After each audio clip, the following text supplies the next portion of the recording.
Здраво на сите, добре дојдовте во третата епизода од третата сезона на првиот подкаст за ментално здравје на македонски јазик Издиши се. Поминатите две епизоди зборувавме за поставување на лични граници, зборувавме и за токсична работна средина, кога е вистинското време да се препознае и кога е вистинското време да се каже стоп. Во оваа нова епизода ќе зборуваме за осаменоста, за тоа колку е присутна осаменоста кај младите, но и кога треба да се реагира со цел осаменоста да не влијае врз нашите секојдневни активности. Пред да ја најавам мојата денешна гостинка, би сакала да напоменам дека и од оваа сезона е активен кодот за попуст при закажување на разговор со било кој психолог достапен на платформата разговор.мк. За да може да го искористите кодот со 15% попуст, ќе мора да ја симнете апликацијата Разговор МК на вашите мобилни уреди и при резервацијата да го запишете кодот Издиши се 15.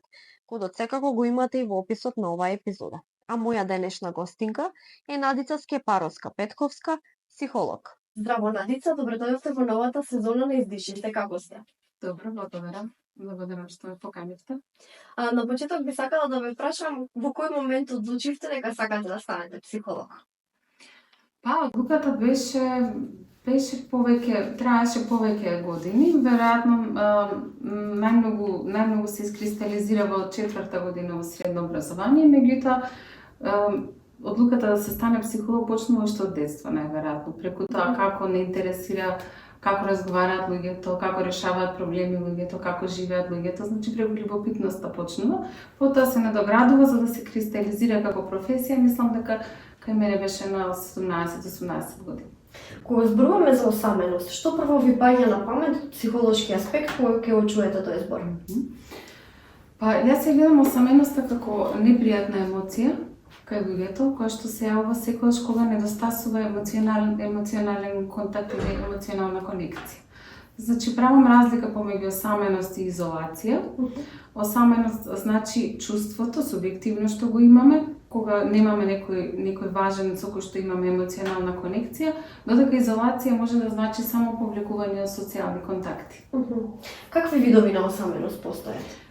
Постои транзиторна осаменост и таа се јавува па поминува на периоди, зависи од случувања. Постои ситуацијска осаменост и таа се јавува секогаш кога има празници, кога има некои денови важни, роден ден и слично, или ситуацијска осаменост може да биде кога ќе изгубиме некој близо во некој актуален период. И постои хронична осаменост. Тоа е хронично чувство кое што трае доста долго и кое што може кај некого и години, и месеци да трае. Пред некое време работев на една тема поврзана со менталното здравје на млади и налетав на статистика која беше, мислам, 2023-2024 и покажа дека 40% од младите се соочуваат со осаменост. Зошто сметате дека осаменоста е толку распространета? Во последниве години од 2020-та па навака се соочуваме со епидемија на осаменост. Дури странските истражувања така веќе ја карактеризираат како епидемија, затоа што е се почест трендот на чувствена осаменост. Има доста истражувања што го мерат, прашалници кои што мерат дали станува збор за осаменост или изолација. Точно осаменоста е потврдена во многу статистички истражувања и тоа е така заради стилот на живот последниве години. Потешко е да одржиме или оствариме емоционална конекција кога работиме многу часовно работно време, прегорени сме од работа. Социјалните контакти се намалуваат. Кај младите што се случува? Некој се одселува, некој сменува град, професија, слично. Кај повозрастните веќе доаѓаат нели децата, врските и се, затоа во тие години се најризични за појава на осаменост. Во последниве години, што не било случај порано. Кога споменавте за изолација, предпоставам тоа е социјална изолација, па дали тоа се поврзува со осаменост? Често пати знаеме и ние да посакаме да бидеме сами и никој да не ни досадува, дали тука има некоја основа за осаменост? Да, доколку трае социјалната изолација подолг период, може да дојде до појава на чувство на осаменост, затоа што кога трае подолг период, тие емоционални врски слабеат кај луѓето, нели? Ако сме ги имали и почнуваме да се изолираме, слабе е контактот. И се случува често и клиенти да кажуваат дека и тие неколку емоционални контакти што ги имавме, после пандемијата ослабеа и тоа може да влијае, изолацијата може да влијае. Да, споменавте дека често се случува и кога променуваме работа, се селиме во странство, да сме осамени. Дали во тие моменти баш е присутна осаменоста или има и некој друг момент кој што придонесува да бидеме осамени? Најчесто во тие случаи се појавува осаменоста, меѓутоа може да се чувствуваме осамени и кога сме со луѓе, и кога сме со партнер, и кога сме со семејство, и тогаш се појавува осаменоста. Затоа реков, тоа е чувство, субјективно, не е само ситуацијски условено. Во случаите кај што некој се сели и менува работа е ситуацијски условено, меѓутоа некогаш и не е. Исто така би сакала да споменам и за синдром на празно гнездо. Тоа беше вчера една ситуација имав која што ми ја спомна баш овој момент. И баш сакам да ме прашам дали тоа се поврзува со осаменост, дали родителите кога нивните деца ќе ги напуштат, ќе се преселат, дали тоа е уствари осаменост на некој начин? Да, точно. Кога се случува синдромот на празно гнездо, родителите или еден од родителите доживува интензивно чувство на осаменост, затоа што таа емоционална конекција што имале со децата веќе ослабнува или се губи, зависи каде се одат децата и што се случува со нив понатаму, меѓутоа слаба е таа емоционална конекција, заради тоа таму се јавува најчесто чувството на осаменост. Како да се постапи во тие моменти? Обично кога работиме со случаи кај што има празно гнездо и каде што се појавува таа осаменост, работиме на тоа таа личност да оствари некоја емоционална конекција со некој друг од својот круг. Обновување на стари пријателства, семејни релации, фамилиарни релации, поврзување со партнерот ако го има, нели, да се зајакнат другите емоционални контакти, за да не се сведе се само на тој контакт, дека тој го нема. Така. А кои се првите знаци дека одредена личност се соочува со осаменост? Најчесто пројавуваат депресивно расположение, имаат негативни мисли или па директно кажуваат дека ми фали конекција, ми фали близина со некого, така, тоа се првите знаци кои што ги забележувам. Кога недостасува конекција и близина, тоа е тоа. Како осаменоста влијае врз психичкото и физичкото здравје? Доколку е хронична и трае подолго време, придонесува на засилување на некои депресивни симптоми, симптоми од анксиозна природа и слично. И кога е хронична може да влијае буквално да ја засили депресијата и сите други ментални состојби. А зошто, споменавте и вие дека често пати се случува и кога сме со нашите блиски партнер да се чувствуваме осамени, зошто е присутен тој момент? Заради недостатокот на емоционална конекција. Може да се случи да имаме луѓе околу нас, да имаме семејство, да имаме партнер, меѓутоа да не ја чувствуваме таа конекција. Емоционална конекција е еден поширок феномен кој што опфаќа да делиме нешто со некого, да делиме заеднички интереси, вредности, да делиме заеднички хобија, заеднички емоции. Кога тоа го нема помеѓу луѓето кои што и навидум се блиски, тогаш ставаме збор за осаменост во контакти.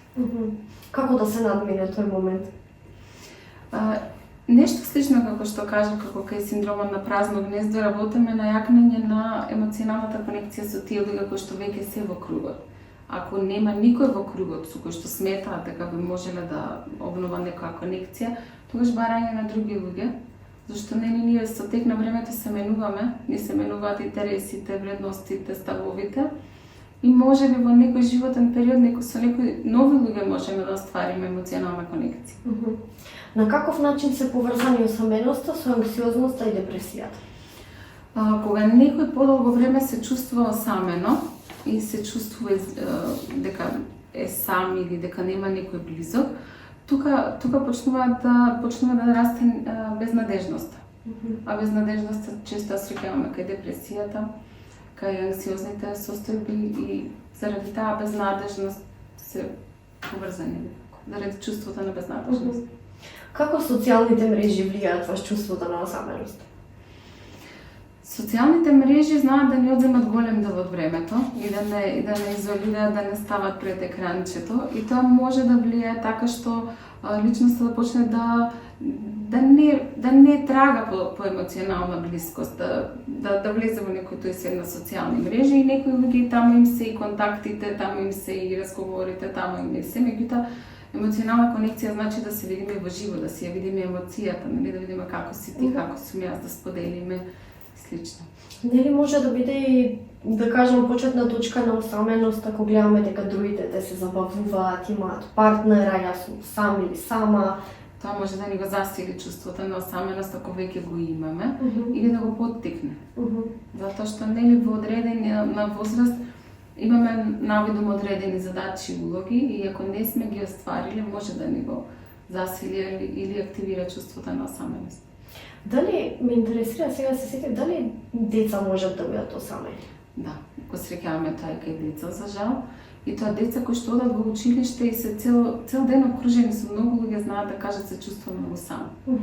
И тоа е така затоа што или немаат социјални вештини изградени, или се отфрлени од своите врсници, или губат надеж дека некој некогаш ќе биде некој со кој што би биле емоционално блиски. Така, значи да кажеме дека доколку некој детенце е жртва на булинг, поголеми се шансите да се чувствува нели осамено и неприфатено. Да.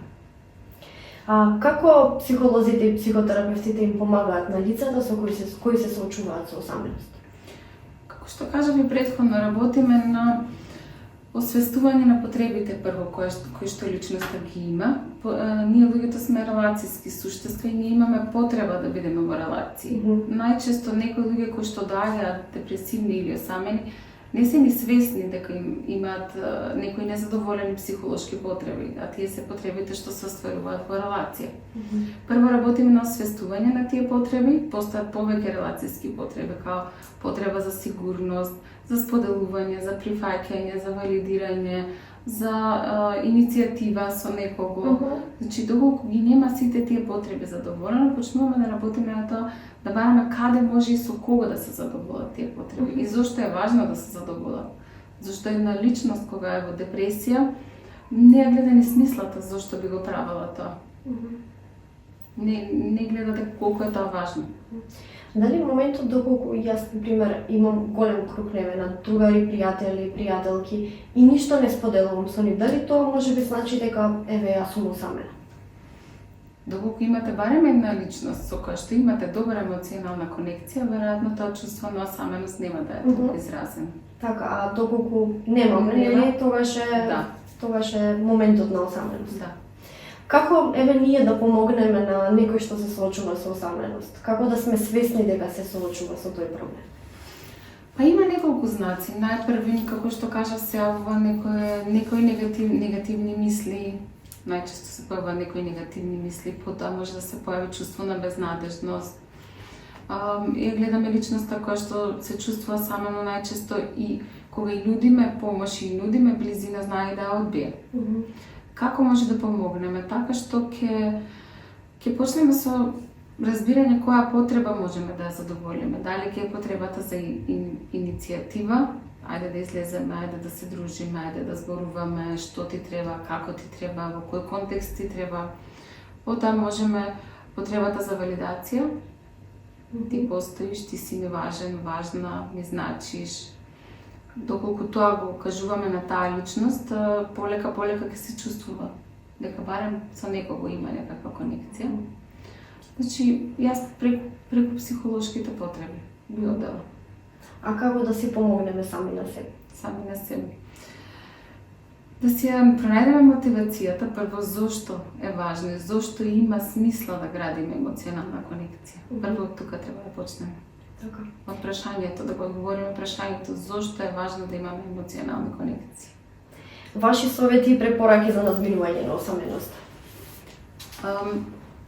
Па прво, како што кажав и преска, да побараме барем една личност за својата околина со која што можеме да се конектираме.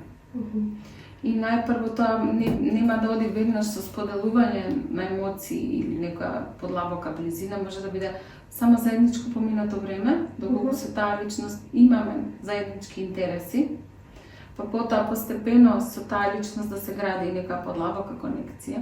Меѓутоа најпрво е важно само да се биде со некоја личност со која што ни е пријатно и со која што имаме нешто заедничко. Јас често и на клиентите им велам, пронајдете една личност со која што имате, сакате да делите нешто. Не да се јавите на 10 луѓе со кои што пак ќе се чувствувате само. Значи, важен е интензитетот и квалитетот на таа релација, не е квантитетот, колку многу луѓе имаме. И за крај би сакала да упатите една ваша порака за нашите гледачи поврзана со менталното здравје и осаменоста. Моја порака би била да бидеме повеќе свесни за себе, да бидеме во контакт со себе, да се слушаме себе, да видиме кои потреби ни се важни, психолошки потреби, зборувам покрај оние базичните за преживување. Потоа да најдеме начин како да ги задоволуваме тие потреби. Затоа што и ние луѓето сме релацијски суштества, како што кажав. Преживуваме сами, меѓутоа како цвеќето. Нели на цвеќето му треба нега, вода, грижа, да го пресадиме, му треба малку да го понегуваме, исто и на луѓето им треба. Јас препорачувам секој да се прво да разбере кои му се психолошките потреби, потоа да ги задоволува и да инициира. Јас и на моите клиенти им велам секогаш, кога ќе речат нема веќе луѓе, не постојат веќе добри луѓе или доаѓаат со чувство на разочараност и изолација. Им велам сигурно има барем еден некаде што вас ќе ви одговара. Треба да го најдете. Така. Надица, ви благодарам за гостувањето. Благодарам вас. А вас, драги гледачи, би сакала да ве потсетам дека може да го користите кодот за попуст при закажување на разговор со било кој психолог достапен на платформата разговор.мк. За да може да го искористите кодот со 15% попуст, ќе мора да ја симнете апликацијата Разговор.мк на вашите мобилни уреди и при резервацијата да го запишете кодот издиши се 15. Кодот го имате и во описот на оваа епизода. А во меѓувреме, продолжете да не следите и да се грижите за вашето ментално здравје.